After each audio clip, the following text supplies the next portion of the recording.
ये घटना 2009 की है। तब एक इंजीनियर होना अपने आप में गर्व की बात होती थी। विशाल ने 2009 में ही अपनी इंजीनियरिंग पूरा की थी और कुछ ही महीने में उसे नौकरी भी मिल गई थी। हालांकि अभी 3 महीने का ट्रेनिंग था तो सैलरी थोड़ा कम था। विशाल पुणे पहुंचकर ऐसे घर के तलाश में था जो उसके कंपनी से पास भी हो और भाड़ा भी सस्ता हो। इसी खोज में पूरा दिन निकल गया, लेकिन उसे कामयाबी हाथ नहीं लगा। शाम हो चुका था और दिन का थकान मिटाने के लिए विशाल एक चाय की दुकान पर बैठ गया और सिगरेट के साथ चाय पीने लगा। बातों ही बातों में विशाल चाय वाले से आसपास सस्ता मकान के बारे में पूछने लगा। चाय वाले ने बताया कि जिधर आपकी कंपनी है उसके पीछे भी एक कस्बा है, वहां सस्ते मकान मिल सकते हैं। विशाल चाय पीकर निकल गया उस कस्बे की ओर। पूरे कस्बे में घूम लिया, लेकिन उसे कमरा नहीं मिला। शाम हो चुका था और विशाल के साथ एक भारी बैग भी था। अब आज रात के लिए होटल लेने के अलावा और कोई चारा भी नहीं बचा था। कस्बे से हटकर एक मकान बना था, वहां लाइट जल रही थी। विशाल निकल गया उस मकान की ओर। वहां जाकर उसने दरवाजा खटखटाया, लेकिन उसे कोई जवाब नहीं मिला।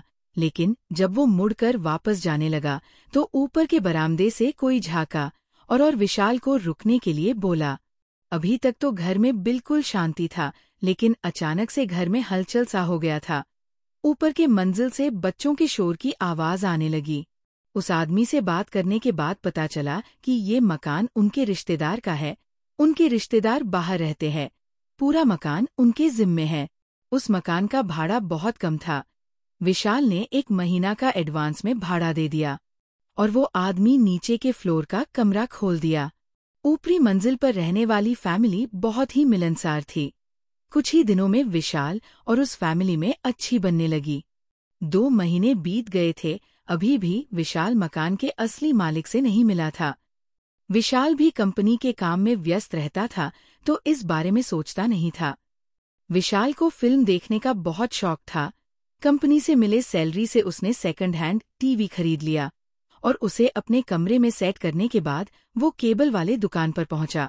विशाल केबल वाले भैया को लेकर अपने मकान पर पहुंचा, लेकिन जब केबल वाले भैया मकान के पास आए तो उन्होंने बड़े अजीब तरीके से विशाल से पूछा, आप इस घर में रहते हैं?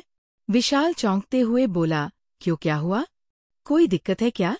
नहीं, जब आपको दिक्कत नहीं है तो मुझे क्या दिक्कत होगा, लेकिन हम इतनी दूर केबल नहीं ला सकते, केबल वाला बोला और वहां से चल गया।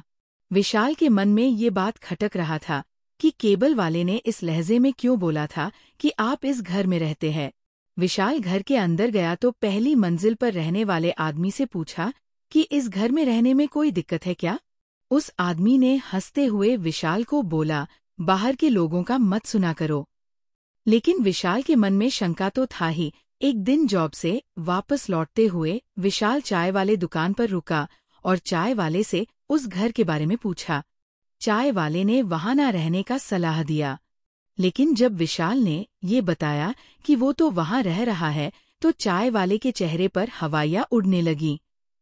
चाय वाले ने विशाल से पूछा कि घर के मालिक ने उन्हें रहने के लिए बोला है, तो विशाल ने पूरा बात बताया कि अभी मालिक से भेंट नहीं हुआ है। चाय वाले ने उसे कागज पर एक नंबर लिख के दिया और बोला कि इस नंबर पर बात कर लेना, मकान मालिक का है। विशाल ने मोबाइल निकाला और उस नंबर को मिलाया। मकान मालिक उस समय कार चला रहा था तो आवाज सही से आ नहीं रहा था, जैसे तैसे बात हुआ। मकान मालिक को जब पता चला कि विशाल वहां रह रहा है तो मकान मालिक ने अपने घर का पता दिया और अगले दिन उसे मिलने के लिए बुलाया। विशाल घर गया तो ऊपर के मंजिल पर रहने वाले आदमी से मिला और बताया कि आज मकान मालिक से बात हुआ है, कल मिलने के लिए बुलाए हैं। उस आदमी ने जवाब दिया, अच्छा, शहर में आ गए, मुझे बताए भी नहीं। विशाल को अंदर से डर लग रहा था, लेकिन उसे सुबह सुबह जॉब पर भी जाना था। अगली सुबह जब विशाल जगा तो मकान काफी शांत लग रहा था। अक्सर सुबह सुबह लड़के धमाचौकड़ी मचाने लगते थे तो घर में हलचल सा रहता था। विशाल जॉब पर निकल गया। जब शाम में 5 बजे वो फ्री हुआ तो उसने आसपास मकान मालिक के दिए गए पते के बारे में पूछा। तो उसे ज्ञात हुआ कि ये पता वहां से लगभग 25 किलोमीटर दूर है। विशाल सोचा आने जाने में बहुत समय लग जाएगा। मकान मालिक से वो अगले रविवार को मिल लेगा। विशाल वापस मकान पर पहुंच गया। आज मकान का एक भी लाइट नहीं जल रहा था। विशाल को बहुत अचरज हुआ। विशाल अपना सामान रख पहली मंजिल पर गया तो देखा वहां सारे कमरे खाली है, वहां तो कोई था ही नहीं। विशाल का इंजीनियरिंग वाला दिमाग चलने लगा।